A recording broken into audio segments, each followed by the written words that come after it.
Right, okay, in this video we're going to talk about energy stored in a capacitor.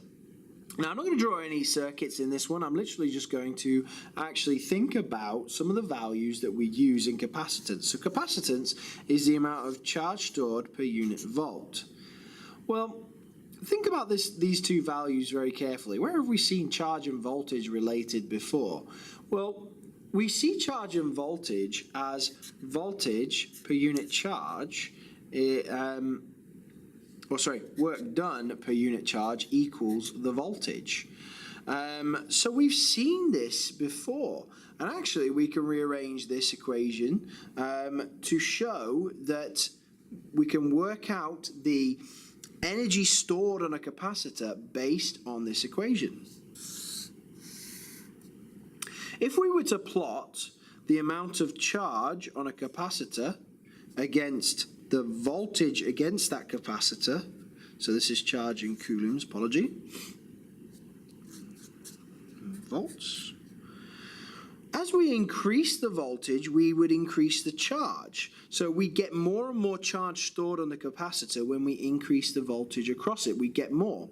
So, because we're getting amount of charge per unit voltage. So if I increase the voltage, I would increase the charge stored. And this is directly proportional. Now, the interesting thing about this is that you could say, oh, well, very nice, Q over V is the capacitance. So the gradient of this graph, right? The gradient of this graph is the capacitance. Great, fantastic. Well, we already had a way of working out the capacitance and we don't necessarily need it. But that's a nice simple way should you come across it. But bear in mind, there's more to be considered here. Look over here. If we rearrange this equation, okay, if we rearrange this equation, we get W equals V times Q. Well, what feature of the graph is that?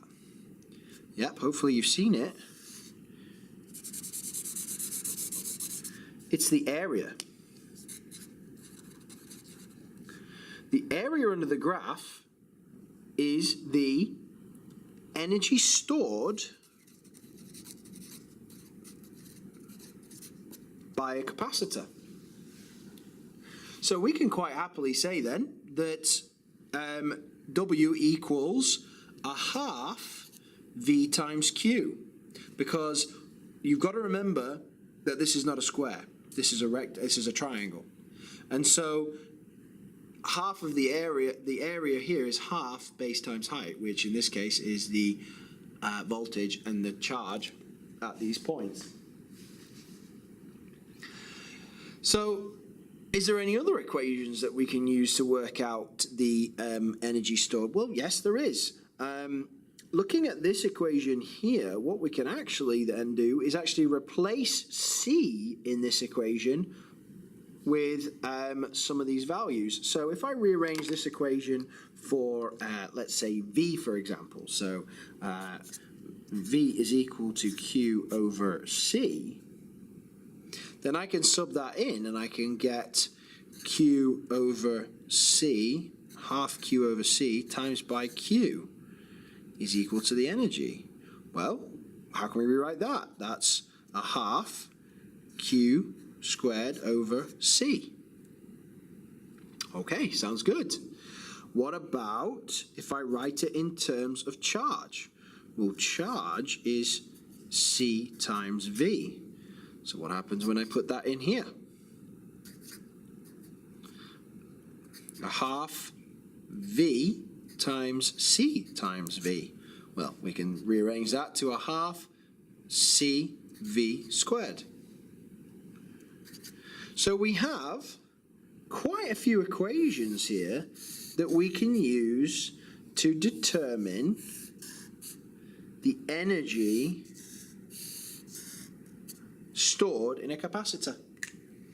And those are some useful equations because if we wanted to determine the energy stored in a capacitor, we can then do some experiments where we use that energy to do something very specific and see, especially like mechanical things with a motor, and see how efficient the motor is based on these energies that we know we're storing. So in lesson we'll look to try and do that. Now, one other thing I want to do in this video, because it's only 5 minutes long so far, is I want to actually go over some of the algebra for the decay equations. Because the decay equations have some very specific challenges to them in terms of being able to rearrange them to find specific values. So we've already said that one of the equations is Q is equal to Q naught e to the power of negative t over RC. And obviously we can replace all these with V and I for RC circuit. So remember, we're talking about a decay circuit here. So we've got our this one right here. This is the other possibility. There's a battery there as well. So that's just a thought process over there. That's the RC circuit we're talking about. And how might we rearrange this for the for values like such as R or C if we wanted to work it out based on this equation?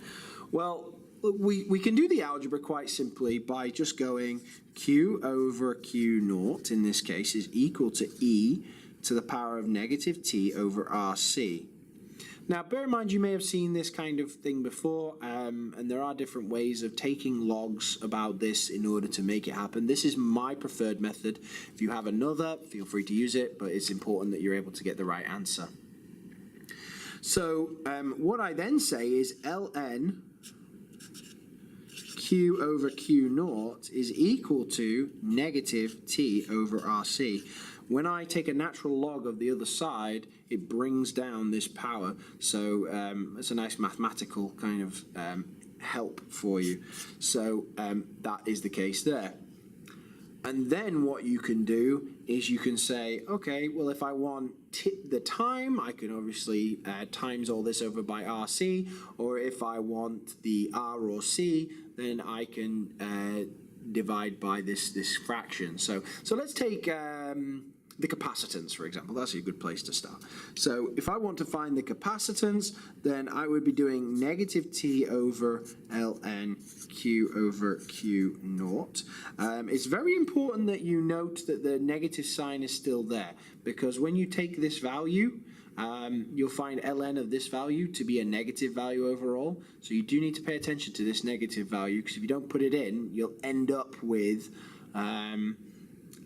a negative value, because you're going to divide a negative by a negative in this case, and to make it positive overall, because you can't have a negative capacitance or a negative resistance. So that equals to RC, and so then we can rearrange for R or C by using this equation. I'll do one way, the other. So so we've got negative t over ln Q over Q naught times by R will equal C, or negative t over ln Q over Q naught times by C will equal R.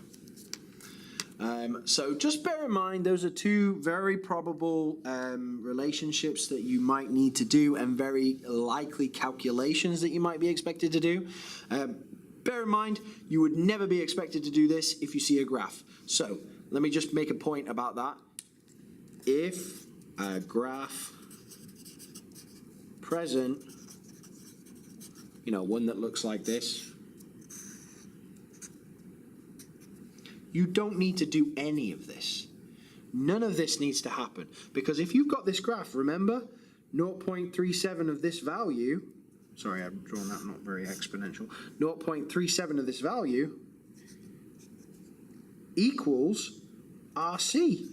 So if I wanted to find out R or C, I could just draw a line across at 0.37V, crossing down, whatever that time is, equals RC. If I've got R, I can find C. If I've got C, I can find R. If you've got a graph, forget this stuff. You don't need to worry about it. And that's a common mistake that people make. They think they need to go ahead and and kind of work out and derive all of this stuff, but it's not necessary. You can, if you've got the graph, stick to the graph, 0.37. And like I said in one of the previous videos, if you forget what the magic number is, you may remember that e to the minus 1 is 0.37, and you can tap that into your calculator. Remember, e to the minus 1 is the magic number for looking and working out the time constant of a decay in this case. So bear that in mind. It's just a handy tip to bear in mind, but if you do need to do the algebra, well, there it is.